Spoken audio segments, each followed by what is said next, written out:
Pop culture makes many references to technology, machines, and robots overtaking human civilization.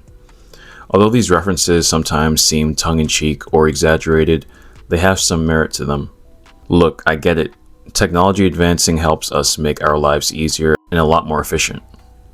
Algorithms are the perfect example, but all things have their drawbacks, and algorithms are certainly no exception. What if, for the sake of efficiency, we're giving up attention, privacy, energy, free time, and even money without sometimes knowing it? Companies today make a fortune exploiting human attention spans and biases for profit. Our lives should be easier today though, right? But why are we more addicted than ever? Why do we have more social anxiety than ever? Why are we more depressed than ever? Why are we spending more time on social media than ever? Understanding the algorithms that are dictating much of your life is a great place to start if you want answers to these questions. By the end of this video, you'll know how much deeper the rabbit hole goes. This video is going to be so crucial to help you understand processes, the tactics, the techniques that companies use via algorithms to keep us more engaged, keep us more focused on content that keeps us on platforms longer. Algorithms completely run our society today, and in a way, it's not all bad. I do want to preface this by saying that. I don't want you to look at this and come out of it thinking algorithms are all bad, because they're not all bad, right? Algorithms actually make doing things a lot easier. It makes things more efficient. In fact, some of you who are new to the channel probably found me because of the YouTube algorithm. There are some amazing things I find because of an algorithm. So algorithms definitely help our lives for the better, but there are drastic downsides that exploit human nature, human biases, and downsides that just aren't in your best interest all the time. So definitely pay attention closely in this video. There's going to be a lot of details covered, a lot of nuances, and a lot of things you could probably relate to, and a lot of eye-openers that you're going to come across throughout this video. That'll probably change the way you approach things like social media so that you're reaping more of the benefits related to the algorithms in our society and less of the downsides. So what are algorithms exactly? Algorithms is just data, computers, or code that follows certain steps to accomplish a certain task. For example, if you're cooking a recipe, you are following an algorithm. You're following a set of steps, a set of rules and guidelines to accomplish that recipe. So it's just following steps to solve a problem. In its basic form, that's what algorithms are all about. Now, obviously, when it comes to things like social media and many platforms that use algorithms, there's a lot more complexity. Why? Because there's more steps that an algorithm needs to take to keep a human more engaged on the platform, right? It's not just about showing a piece of content that the person will like that will keep them on the platform. That's not enough. There needs to be more factors in play to keep that person on the platform longer. And we're going to talk more about those factors later in this video. Algorithms are simply a process of sets of rules followed by a computer as part of its problem-solving capabilities. They are not inherently good or bad, yet they actively manipulate billions of people across the world daily, making them the single most compelling propaganda machine to have ever existed. So with that quote, we are seeing the algorithm as a tool, but we can understand that this tool could be used for either devious manipulation purposes or great educational / entertainment purposes. Algorithms are everywhere, and they're in more places than you might actually think, believe it or not. Here's a list of things that utilize algorithms. Obviously, you have social media apps and dating apps, but even the process of renting an apartment, algorithms are used to see if you're a fit for that apartment. There are algorithms related to whether you will get into a college. There are algorithms for whether or not a job should hire you. There's algorithms for pricing your insurance and deciding whether or not if you're higher risk for something, like for example, if you're higher risk related to driving, your insurance is probably going to be higher, and an algorithm calculates that. There's algorithms for predicting when you're going to even quit a job at certain jobs. Interesting enough. There are algorithms for predicting whether you're a crime risk. There's also algorithms for ad platforms. Now, let's focus on social media really quick. Algorithms related to social media do have some of their downsides. On the upside, you find relevant content that you would like. You discover new things, whether it's entertainment, education, or whatever. However, even with this content that you like, it creates this exclusivity that kind of prevents you from branching out into newer content unless you are actively doing it yourself, or that newer content is recommended to you. If you don't take the responsibility to seek out information that's going to help you by doing research, you're at the whims of the algorithm to serve it to you. And if you're just watching cat videos, if you're just watching, America's Got Talent videos, Vine compilations, and only music videos and such, how is that going to be recommended to you? You're at the mercy of what the algorithm deems you like, and you're at the mercy of basically your laziness, which you can't control. Now, when you start actually seeking out that new information, yeah, it'll be recommended to you. But without it, you only have that content exclusivity to the entertainment that you are already watching. Another thing is, because algorithms have been so sophisticated lately, especially on TikTok, Instagram, YouTube, even Facebook, people are finding it less interesting to go out and socially interact in person. I mean, Facebook calls the people you're connected with friends. These aren't friends.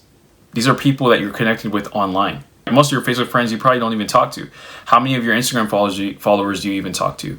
We're on these platforms and we're consuming things and we're getting dopamine, and we're also getting a sense of even community from these platforms because we're getting recommended content. We're following our favorite influencers and subject matter experts and our favorite content creators. They have a following, me included, and this following creates a sense of community. With this sense of community, you feel like you are relating and connecting to others, and I think that's great. But that isn't enough, because what do these online communities miss? They miss the in-person nature of things. They miss the sitting down at a coffee shop, making eye contact. It's missing the human-like connection that's outside of just words spoken. Because in an in-person conversation, you see the person's mannerisms. You see facial expressions better. You read these cues better. We connect closer in that way. Yes, we can connect online, but if we're just keeping our connection solely online, there's going to be something missing related to our feelings of belonging even. Now, I know we're all different. Some of us have more introverted personalities. Some of us have more extroverted personalities, right? If you have a more introverted personality, I'm not saying you need to attend, Dan Bilzerian's next LA party. But I am saying there's a lot to be said about having in-person friends that you can sit with so that social media and whatever it presents to you isn't the main thing that's driving your life so much. Next, shorter attention spans are being caused by algorithms, especially on TikTok. I mean, I can't go on that platform for more than 10 minutes without getting a headache, right? Like, I go on there, I post, and then I maybe reply to some messages I get, and then I get off that platform.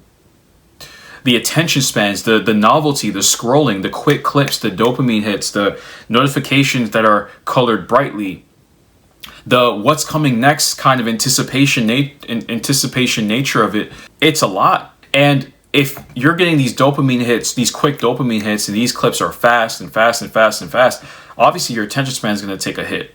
So when it comes down to you focusing on a project or focusing on your business or focusing on work you have to do at your job, your level of focus just isn't the same. Sure, you're being served relevant content, but if you're thinking long term, this content can be very detrimental because it's affecting what? The attention span. I mean, some people have gotten to the point where if they're on TikTok, they literally have to watch a video, like it'll be like a split screen.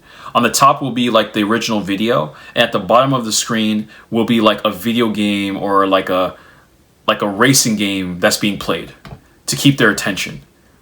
That's how it's gotten to. Like, imagine I'm talking right now, like on YouTube, for example. Like, I'm talking, and then below this screen is like a video game that's being played to keep your attention. That's wild. And there's also a lot to be said about with content creators. We are incentivized and we are compelled to make our video watch time longer. I am. If you watch my videos long enough, obviously I want you to gain a lot from it. That's why I make these videos. In fact, that's why I make these videos long. If I was purely just trying to have everybody watch the entire video, I'd make these videos 2 minutes. It wouldn't be valuable. Also, because there's that incentive, a lot of content creators create attention-grabbing videos and clips, which I have no issue with. But the content doesn't necessarily benefit you that much. It's just like bubblegum entertainment. I rather click on a video that gets my attention and it actually adds value to my life. Not to say not to make room for entertainment or times where you need to turn off your brain. I totally understand. I have those moments too.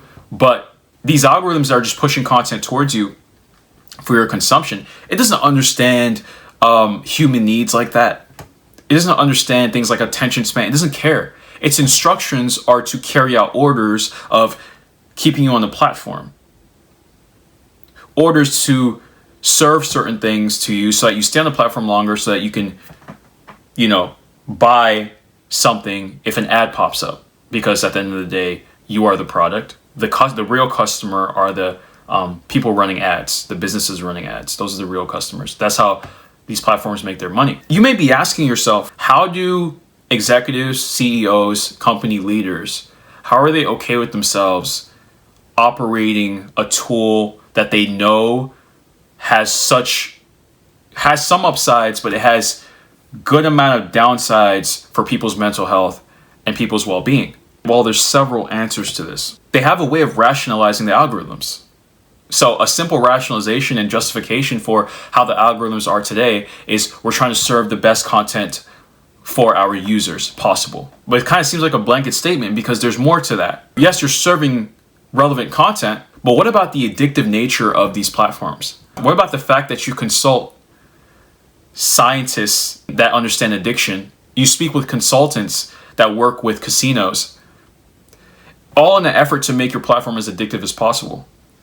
And what do we understand about addiction? It can be compulsive. It can be a way to escape. All of these things. Now, I'm not blaming just them. It is up to us as well to watch how we use these platforms, which I'll get to in the end of this video. How to use algorithms and not have algorithms use you. But another thing related to company executives and algorithms is that some are just psychopaths. They don't care. They don't have empathy. They don't have emotion. Now, I'm not going to say this is the majority. It's easy to fall into kind of more of that thinking like, oh, it's the deep state and they're all part of the deep state and they're all evil, they're all psychopaths. No, they're not all psychopaths. Now, people that accumulate power, they're more likely to have higher dark triad traits than the average person. But it doesn't mean they all do. Also, that wouldn't make sense just from a probability statistical standpoint because an overwhelming majority of people aren't high in dark triad traits. And if we take the top 1%, although they are on average higher in dark triad traits than the average person, still it's a small percentage even in that bracket of people. So always remember that. But a small percentage are psychopaths and they don't care. Simple explanation. Now, I highly recommend this documentary. This is a documentary on a dating app called Ashley Madison. I recommend you watch it. And in that documentary, it's really interesting to see how the executives and the people that worked at Ashley Madison during this big controversy that happened, people that worked in that company, it's very interesting to see how they justify and rationalize their behavior, their company's behavior. And they have to do that because they don't want to have cognitive dissonance. Cognitive dissonance of two things, as in they see themselves as good people, but the company they work for did something bad. So to not come to the conclusion that they are bad people for working for this bad company, they will justify the company's behavior so that they don't feel bad about it. Here's a quote. Quote, "As users of algorithmic platforms, we are focused on consuming information that we find interesting or insightful, entertaining, or personally relevant. An algorithm's objective will be much more mathematical, such as maximizing clicks or driving engagements. Therefore, while you value content that interests or excites you, the algorithm favors what you are most likely to click on. and those two things are not necessarily aligned 100%. My other business is a marketing agency, and what we do is we do ads and social media content for our clients. Those are some of our services. These algorithms are so intelligent, especially when it comes to ad platforms like Meta. They're so intelligent in knowing their demographics and the psychographics. They have so much data on people that they will serve the right ads to the people that are most likely to purchase, the people that are most likely to click on the ad. They even compartmentalize and separate your campaign objective by who's most likely to do what. Do you just want brand awareness? Okay, we know we know people that will like and comment on your post and maybe like your page. Oh, you want to get leads through an opt-in form? Okay, we know who will enter their information for this certain thing.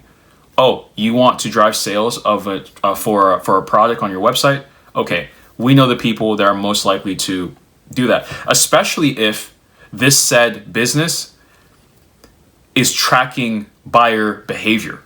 They're using like a pixel on their website to track purchases already or to track website traffic, so that they have all this collective data of people, and they could give that additional data to the ad platform, so that when the algorithm finds ideal buyers, it's even better. It's even more targeted. So it's really interesting.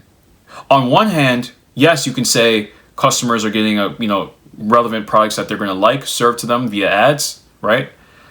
Businesses are thriving because they're finding the right customer, 100%. But at the same time, it doesn't always mean that's the case.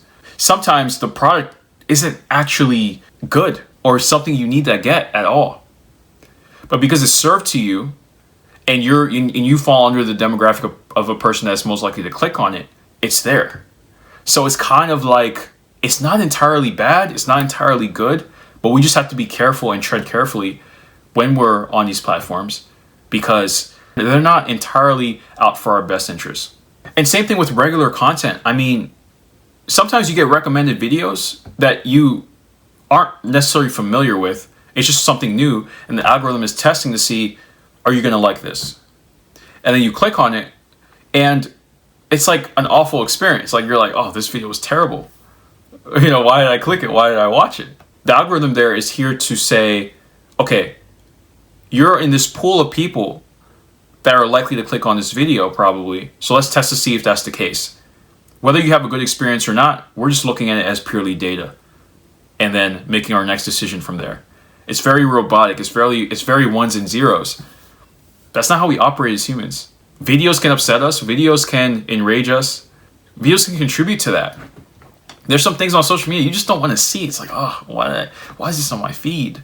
Here's a quote on an example of how an algorithm led to, mass manipulation. Quote, an analysis by MIT Technology Review in 2021 found that content from troll farms in Eastern Europe reached 140 million Americans via Facebook in the month before the 2020 US elections, 75% of whom had never before engaged with the pages issuing the content. So there's this virality element to things. Things spread, things get attention, things get outrage. There's all this hysteria, or there's all of this pandemonium about, a certain post, and it spreads. And this post can be misinformation. To quote the Donald, fake news. And I'm not making a partisan argument here, but whether it's a conservative post or a liberal post, it could be not true. And it just spreads as if it's true. And then some people believe it, some don't. Arguments get created, all sorts of things like that. What is happening psychologically on a mass level? People are experiencing all these emotions, and this also leads to certain actions that people take. People get more radicalized by certain pieces of information they come across on the internet, especially information that upsets them. They get more radicalized. Like, oh my God, they're trying to take our weapons away. No, we need to get more weapons. Oh my God, they're trying to attack my religion. This post here is saying these people are trying to attack my religion.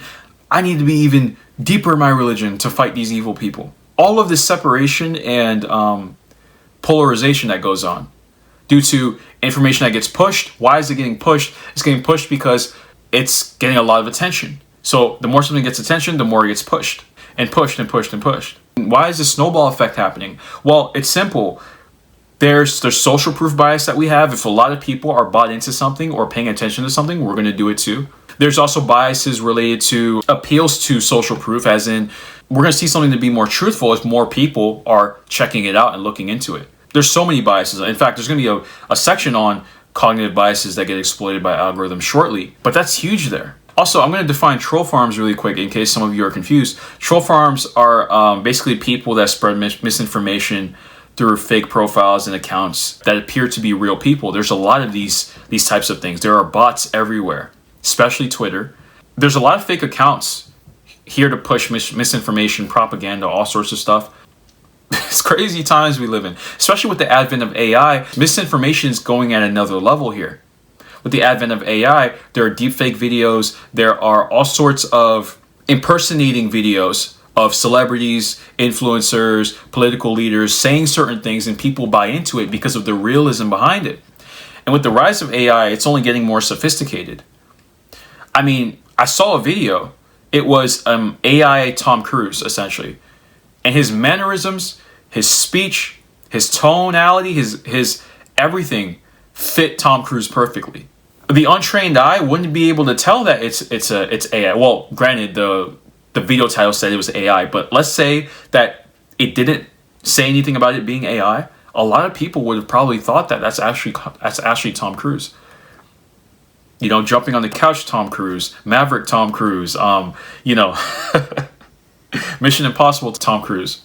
Let's talk about a 3-step psychological process related to keeping you on social media platforms longer. First, it's a trigger. So a trigger is anything that sparks something, anything that starts something. For instance, if I get in my car and I put my key in the ignition, I turn it and my car goes vroom vroom. That is a trigger for the car to start. If I snap my fingers at a cat and it comes my way, the snapping fingers is the trigger for the cat to come my way. How do these triggers look like when it comes to social media? Well, firstly, obviously, is notifications. There are notifications that go off to tell you about something. Someone liked your post, someone commented, someone followed you. And then that randomness or that unexpected notification is a dopamine hit. It's something new that's coming into your reality. It's unexpected. And if you have multiple, notifications going off, I mean, you're kind of on edge of what's the next thing that's going to distract me. Especially if you're trying to focus on a project, it's hard to keep focus. In the book Deep Work by Kyle Newport, he says that essentially it takes at least like 7 minutes for us to really get into a focused state of mind, a flow state even, at least. Like let's say you start a project, you're working on something, and you're 2 minutes in, a notification goes off. You check it, and then you're back on your project. 5 minutes later, another notification. I mean, how are you going to focus? So the trigger leads to you taking some sort of action after that. But it's not always a notification. Sometimes it's just something that reminds you of something on social media that can be a trigger. So psychologically, because you've been on the platform, you've seen a conglomerate of videos, a conglomerate of memes, a conglomerate of so many things. Well, all these things that you've taken in, what happens is you store these memories. You store them in long-term memory. You remember these things, especially in our culture today. We have catchphrases, we have brain rot, slang terms, we have so many things that's in our culture that are ways in which we relate with one another. So these things can all be triggers for us to go back on these platforms. You're at the store, you hear some young kid say, talk about aura, and that aura is like a term that's said a lot nowadays. So it reminds you of a thing on Instagram. So you go on Instagram and you rewatch that video, and then you reply to your friend that messaged you, and then you scroll a bit, and then you only plan on scrolling for 5 minutes, but the algorithm's so good you end up scrolling for 45 minutes. Then you get back to your work. Oh, another trigger, notification is on, and you go back there. This is how the game works. It's not just notifications, man. No, it's also what's stored in long-term memory and the associations we make with things. Have you ever been in a conversation with your friend and you're like, oh, remember that thing I sent you? Oh, I remember that thing you sent me. These are triggers too. Let's watch it again. I'm not saying it's bad to get reminded of something and then watch it. All I'm saying is I'm painting a picture here of the process of how triggers work to go back on a platform. And when you're back on the platform, guess what? There's more content. best believe there's more content. Also, you don't even have to be on the platform to get a trigger, and you don't even have to have a in real life trigger to get you back on the platform. Some of these social media platforms, they're set up in a way to send you an email notification to log back into your profile. I have instances where I take breaks from social media a couple weeks, right? Completely, as in cold turkey. And what I notice is I get email reminders. Instagram will send me an email. Oh, you haven't logged in a while. You should check out this. Oh, check out your notifications. Also, sometimes these emails are a little slick. They'll create an open loop in your brain. As in, they'll say, you got a notification from someone, but it won't tell you who. So you go on the platform and you find out who it was. So you can close that open loop. The open loop is someone added you. It doesn't say who it was. And to close that loop, because you're curious, you're like, we have that curiosity bias as humans. Who sent me this request or whatever? Who is it? I'm curious. Is it my crush? Is it my ex? Is it someone I knew in high school? Who is it? So to close that loop, you go back on the platform, and then it's like, you're back. Welcome back. Oh, it's just your grandma that added you. It's funny. So that's the trigger. So what happens after we have a trigger? We take action. The action is us going on the platform. Action is us, going to that meme, going to those messages. Last step of this is variable reward. Here's a quote. Quote, as you scroll through TikTok, you find some videos are entirely irrelevant to you, but the occasional video of an adorable animal or interesting recipe piques your interest, generating desire. This feeling of expecting a reward keeps your dopamine levels high. So now you'll subconsciously scroll through the mix of content, waiting to find the next cute video of a baby sheep. This variable reward is akin to the sensation of a fruit machine in a gambling arcade. It's the uncertainty of reward that keeps us coming back for more. What did I say at the beginning of this video? These social media companies consult with gambling professionals. And I don't mean the people you see on TV. I mean the people behind the casinos. They consult with them. So they create this roulette style, Vegas style online platform for the masses. When's the next video I'm going to kind of pop up? When is it? Scroll. Oh, that looks interesting. Oh, that's amazing. Oh, I don't like that. I don't like that. I like this. You're anticipating what the next thing is. It's also a sense of novelty. Now, you understand the structure behind keeping you on the platforms. Let's look at specific techniques now that keep you on the platforms. Firstly, a lot of these are not the best. They're actually really bad for you, some of these techniques, but some of these are somewhat helpful for their user experience. So I don't want you to view all of these as bad, but some of them, just aren't the best. Let's start with one that has completely changed the game. The infinite scroll. Scrolling. It never ends. It never ends. This thing alone keeps so many people on social media longer. And if you're consuming all this novelty, when's the next video that's going to pop up that I'm going to like? Dopamine and the novelty, you're scrolling. You just keep going. On top of that, we subconsciously assume that web pages have an end to them. When you're on a website, most websites, if not all websites, have an end to them. You scroll, you start at the top, you go all the way to the bottom, and it ends. Using the internet for years, this is a repetitive action that you do. You're on a website, you may scroll to the bottom, and it ends. Your brain has a pattern recognition system. It recognizes the pattern. Okay, I'm on a website. What's our experience with websites? When we're on them, we scroll down, it ends. Not so fast, not with social media apps. Being on a mobile website, that ends. So subconsciously, you have this assumption that it's going to end at some point. But nowadays, it's not the case. On social media, when you're scrolling, it scrolls on forever. So you never reach that bottom. On top of that, each video is a potential strong dopamine hit. If you're not aware of this, you're cooked. If you're not aware of this, if you don't know what's going on, it's difficult to see all this stuff, see what's going on. It's so subtle. It's so subtle and it's so normalized that I'm actually glad I'm making this video right now to share it with you guys. You may consciously know about the infinite scroll, like, yeah, I know about the infinite scroll. But subconsciously, do you actually know that it's there? Also, the creator of the infinite scroll, Asa Raskin, in 2006, he kind of formulated the infinite scroll. And actually, when he created it, he had the best of intentions. His intentions were to create an amazing user experience for people related to the infinite scroll, or at least that's what he says. I believe him. Seems like a sincere guy. But what do you know about tools? I mean, humans like to use tools to meet their needs and their purposes. So when these executives, these social media executives, come across this idea of an infinite scroll, it's a no-brainer for them to implement that into their social media platforms. Oh yeah, we'll just tell them that we are trying to optimize for the user experience. We're trying to make you guys have the best user experience. No, this will make us a lot of money. That's the real explanation here. Now these platforms have the infinite scroll that goes on forever, forever, forever. That's one technique. And even Asa, I think in an interview, he kind of regrets the creation of it because he knows what it has led to at this point. The next technique is pattern interrupts. Related to showing you a new video that's a little bit different, a little bit out there, to kind of gauge, okay, how will you respond to this? Will this upset you so that you leave a comment and engage on the post, which leads to it being pushed even more? That's right. If something annoys you on social media and you comment on it, your annoyance, it's still an engagement metric telling the algorithm that this is a good post.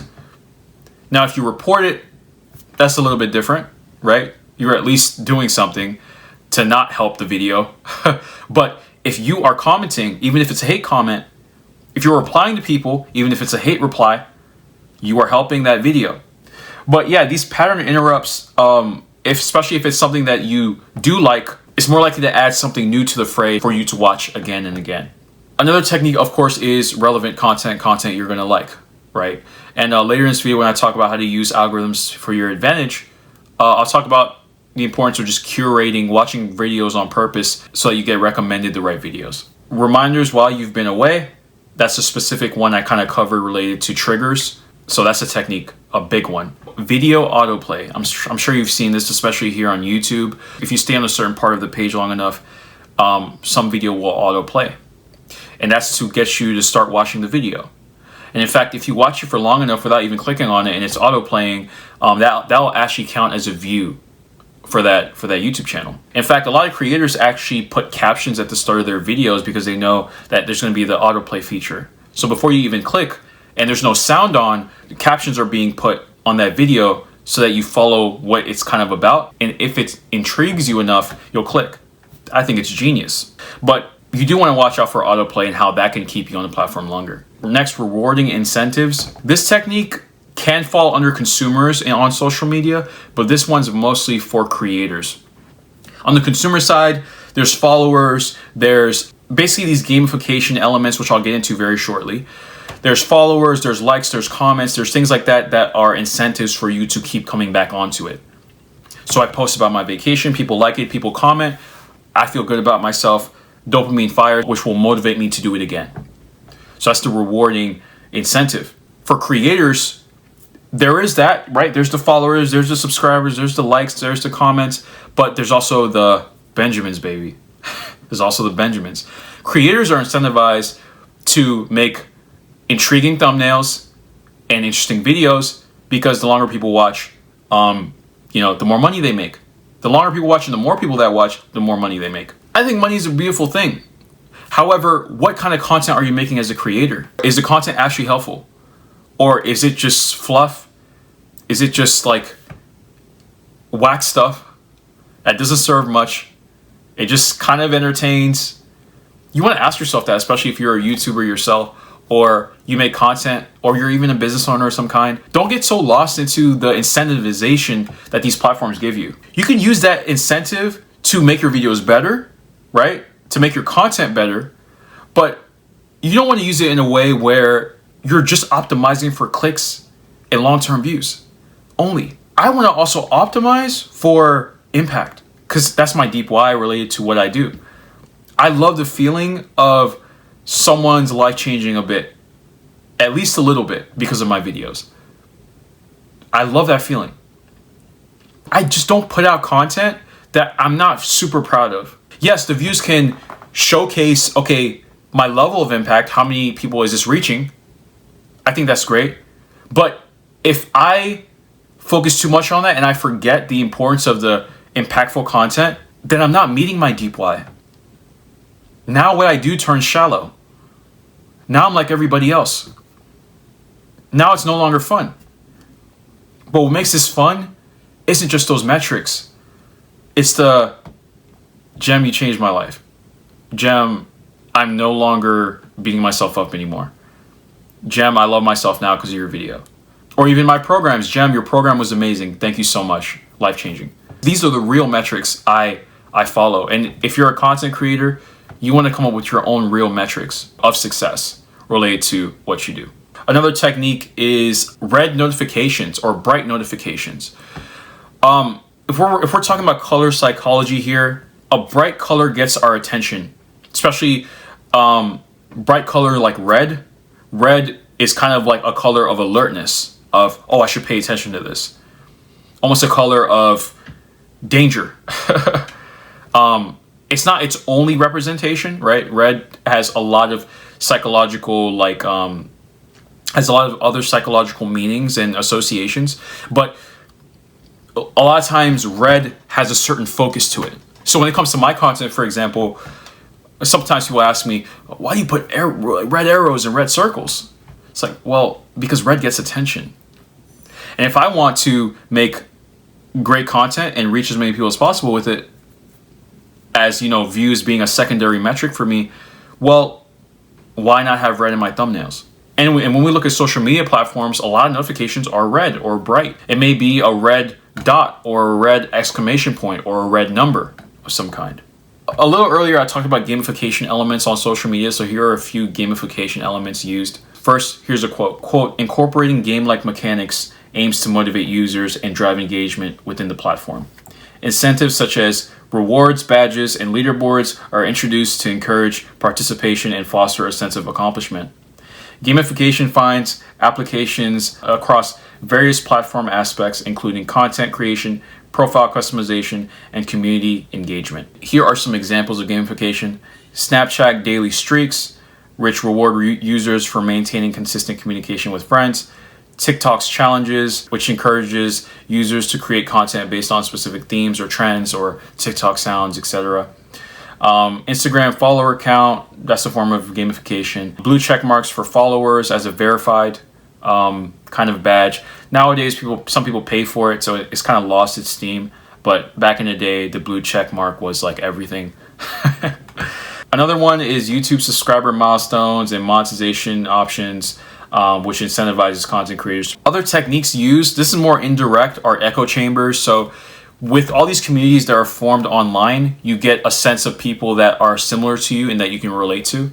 And this similarity leads to a sense of feeling connected to other people, which I think is a great thing.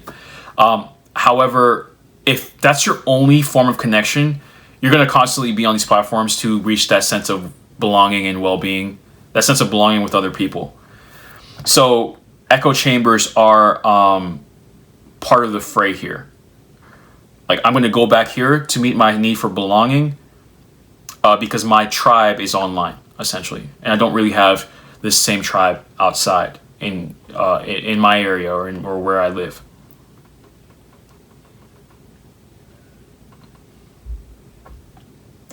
Another thing with echo chambers is it leads to radicalization, as I talked about.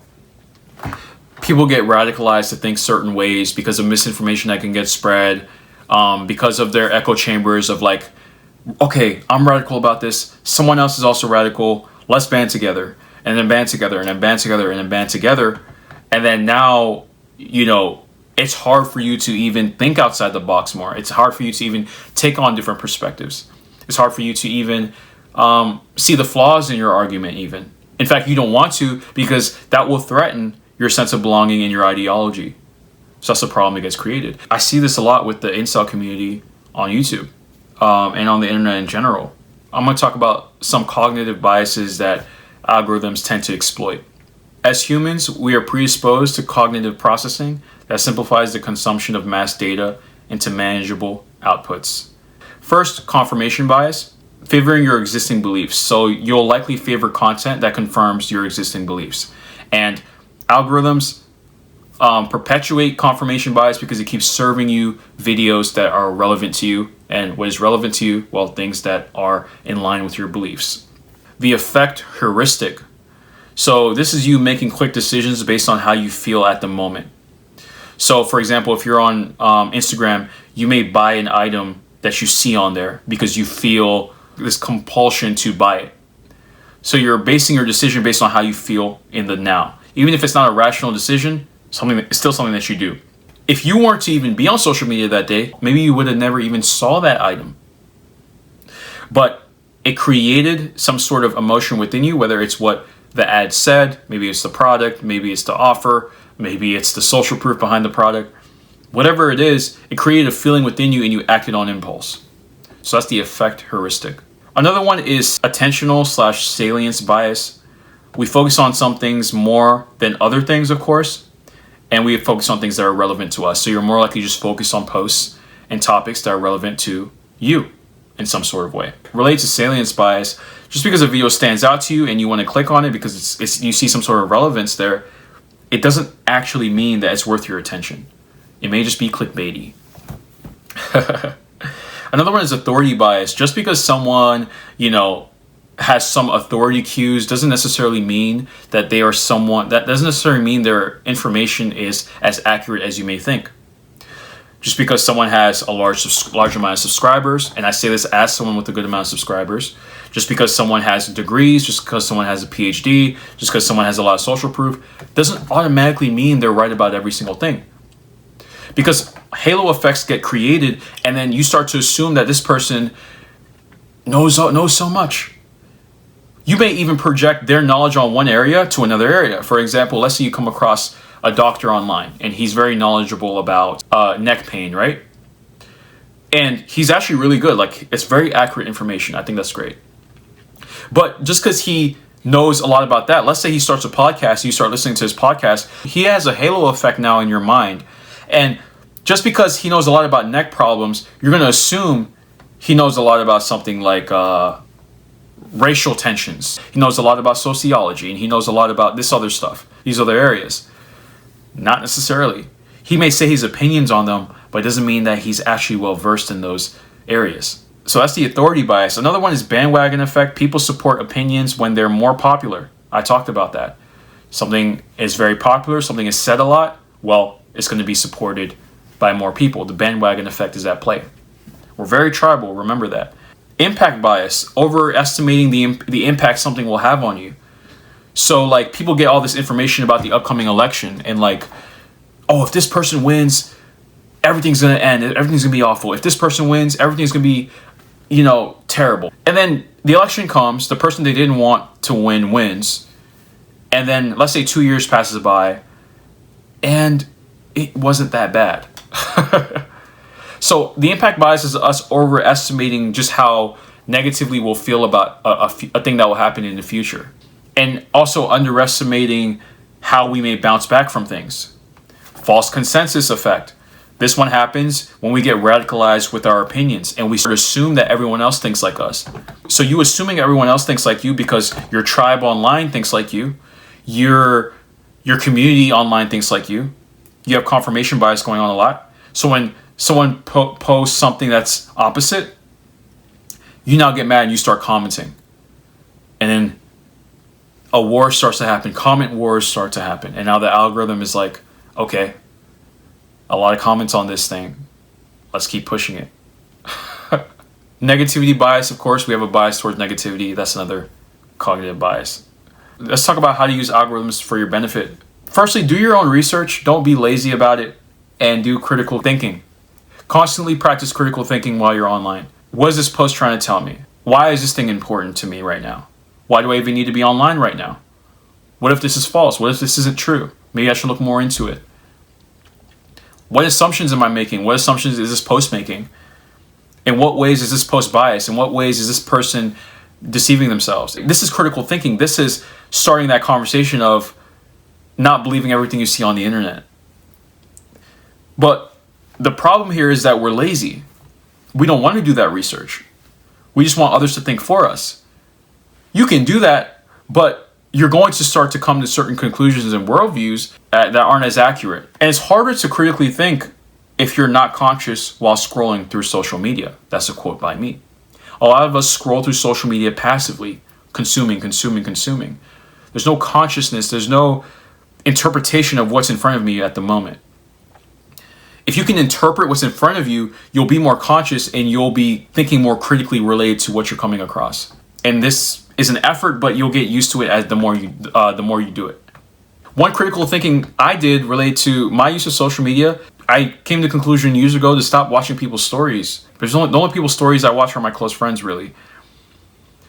But for the most part, I don't really watch people's stories because it's a distraction. It distracts me too much. It contributed to a lot of time spent on the platform. So when I cut that out, my time spent on the platform reduced a lot. But that was me critically thinking about my usage and what is taking up a lot of time. Another one is avoid constant consumption of it. Take breaks, of course. Mental health breaks, all that stuff. It's very important. While you're on it, like, try to stay as much away from a lot of brain rot content. You don't want to do too much meme culture stuff, too much politics, too much, looking into the lives of influencers, because you're going to get addicted and you're not getting too much out of it. Again, I'm all for entertainment, but there's an extent here. You have to put boundaries in play. So spend time off the platform, and then when you're on the platform, make sure to take breaks from these things that don't really serve you. Next, train your algorithms to serve the things that will benefit you. So watch high quality videos, watch educational videos like this one. Watch amazing content so that similar content creators are recommended to you. Similar profiles are recommended to you. So you create this loop of, educational things. And the beauty of it is this doesn't necessarily mean that you're in an echo chamber, because different creators have different ideas and things like that. And depending on what kind of niche you're looking into, you're going to have diverse perspectives on things. Like, I talk about psychology, spirituality, self-development, and there are other creators that are kind of in a similar niche as me, but we have different approaches to how we do things. That's why their subscribers may gravitate towards them, my subscribers gravitate towards me, and vice versa. We have subscribers that are subscribed to both channels. Next, avoid doom scrolling. Like, don't try to consume too much negative information back to back at once. Avoid that. It's not going to help you. I understand being up to date and educated about the world, but don't do it too much back to back. This also relates to kind of counting your scrolls. Like, count how many times you're scrolling down. That I found that has helped me, especially on TikTok. I'm like, okay, 5 scrolls. 1, 2, 3, 4, 5. I'm off.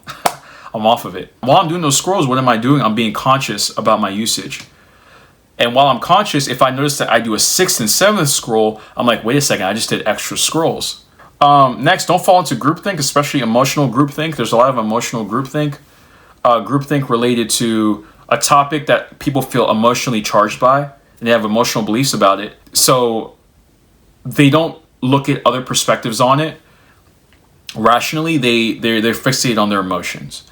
And if you have a group of people doing this, it's easy to fall into that. It's easy to fall into that pendulum. I talked about pendulums in one of my videos on social media. Next, if you're a business or it's your job to be on social media, think about only logging in to post or respond to messages or to do very productive things. That's very important. For me, it's my job to be on social media, but I'm very conscious in how I use it. There are a lot of times where I only go on to post and then I get off, or to post and reply to messages and then I get off. So there's a purpose behind it. Next, download a timeline blocker app or a Chrome extension. This is what I do. So I have a Chrome extension on my browser that blocks off timelines, like Twitter timelines, LinkedIn timelines, YouTube timelines, and home pages, so that I'm not consuming too much. It's like a blank kind of timeline, so that I'm more focused and intentional about my usage. The Chrome extension I use is called Undistracted. I'll put kind of a logo here. They're not sponsored. This is just what I personally used. For my mobile browser, I use #BlockIt. So I'll also put a picture of that here, block it. Again, not sponsored either.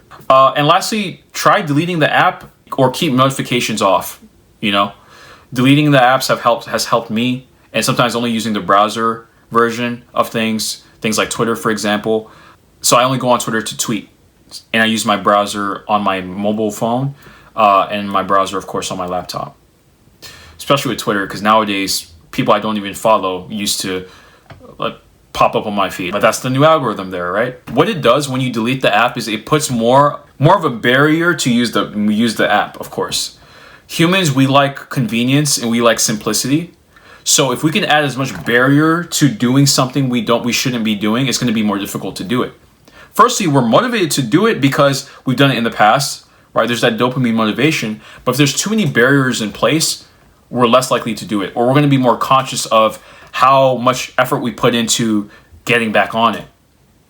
For instance, if you have like a bunch of things preventing you from accessing Instagram, and then it takes you 10 minutes to turn off all those things so that you can get on Instagram, you're going to be like, oh, man, that took forever.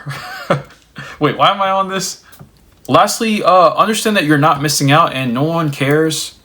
There's been times where I've taken like a long-term break from a social media platform, and I got back on it, and yeah, I mean, I had more notifications, but I didn't really miss out on too much. Maybe the platform looked a little bit different because of updates it made, but I didn't really miss anything. And sometimes we feel compelled to go back on these platforms because our friends are on it. Like I used to feel compelled to go back on Instagram because my friends group chat is on it. But all I did was just say, hey guys, I'm taking a social media break. Text me if you need something. That's simple. And then my friend's like, all right, cool, jam. All right, sounds good. That's it. So don't feel compelled to like be on it like how your friends are on it. No, don't feel compelled. Think for yourself. In this video, I talked a lot about social media. Actually, I have a video on social media that goes into additional detail in how it affects you. Watch it here.